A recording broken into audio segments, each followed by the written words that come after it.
almusal guys para may gana silang pumasok. Gana ang utak na sa school. Okay, mga anak niya lagi yung pakainin bago pumasok.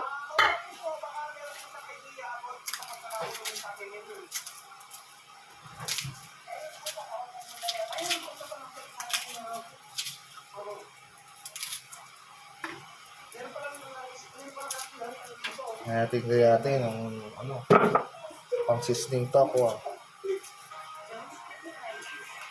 Paborito ko to, kaya lalo na tuwing umaga. Sana pa nagbabawas ako. The diet. Ngayon, diet ulit. Kasi hindi tayo nakakapag exercise.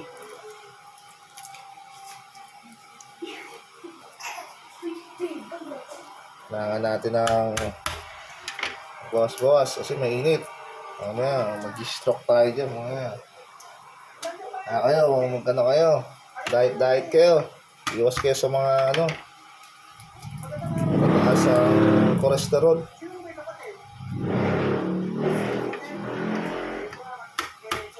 Rice, bawas din sa rice. Kasi manaas din lang kanin.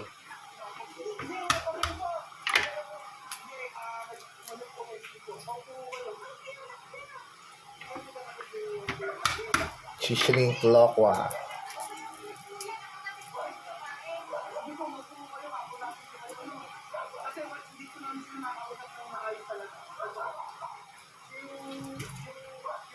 Paborito namin to, seasoning tokwa.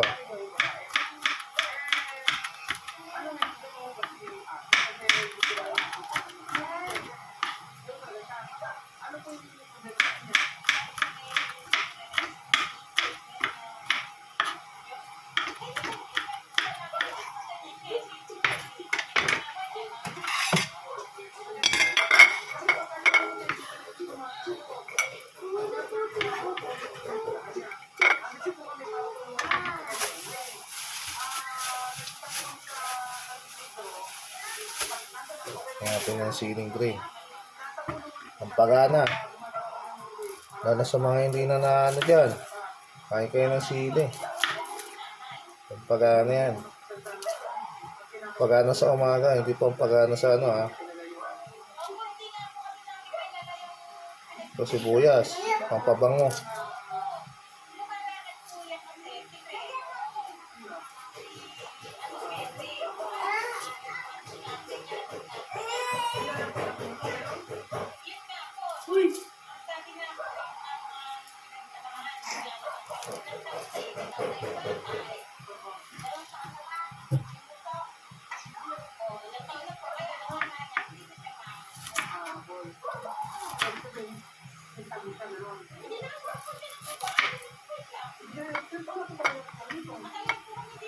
Sige.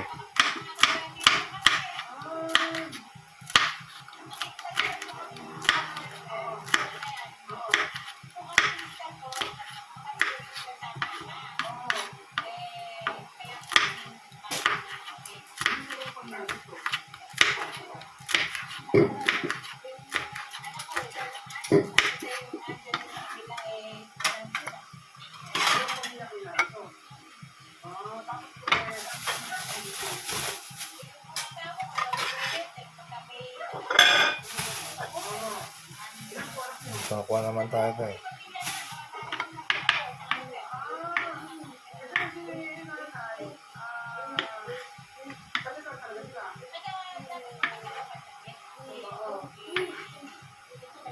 Sinahin yung mga anak niyo kumain ng mga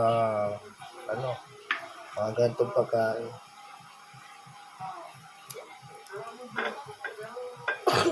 Masanay sila. Pag nagtitipid, o kaya gusto nyo mag-ulam ng ganito, kain sila. Kasi yung mga anak ko, una maarte.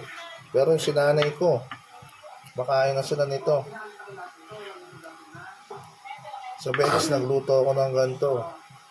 Wala akong ibang nilutong ulam, ito na. Kumain sila. Ayaw man sa'yo, di kakain sila, isa magutom. Di pwede lagi masarap ang ulam, kailangan balance.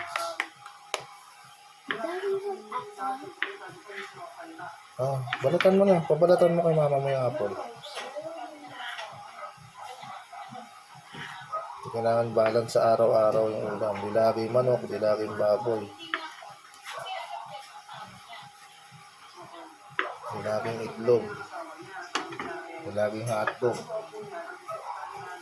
I mean, kumakain na kami ng frozen food pag ano na. Umaga, almusal. Pero hati-hati yun. May protein, may carbs. Para di na masyado sa kanin. Tokway, ginagawa namin ulam para makatipid sa kanin. Makalis kami sa kanin. Bawas. Kasi mas malakas yung kanin. Carbs ng kanin. Tipid to guys. 6 pesos lang to sa tindahan eh. Lagyan nyo na ng oyster sauce. Okay na yan.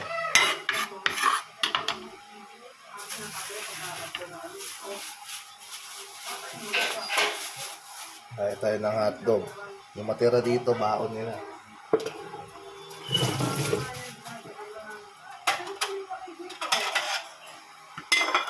Yung matira sa hotdog, baon.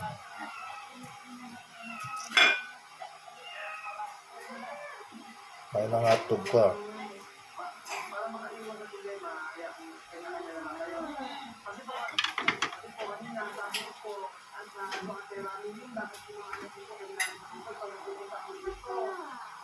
Po.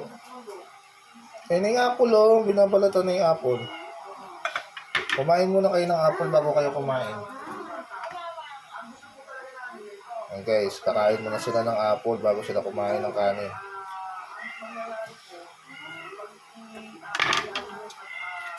Kasi kami tuwing umaga, apple a day. Hindi apple, saging.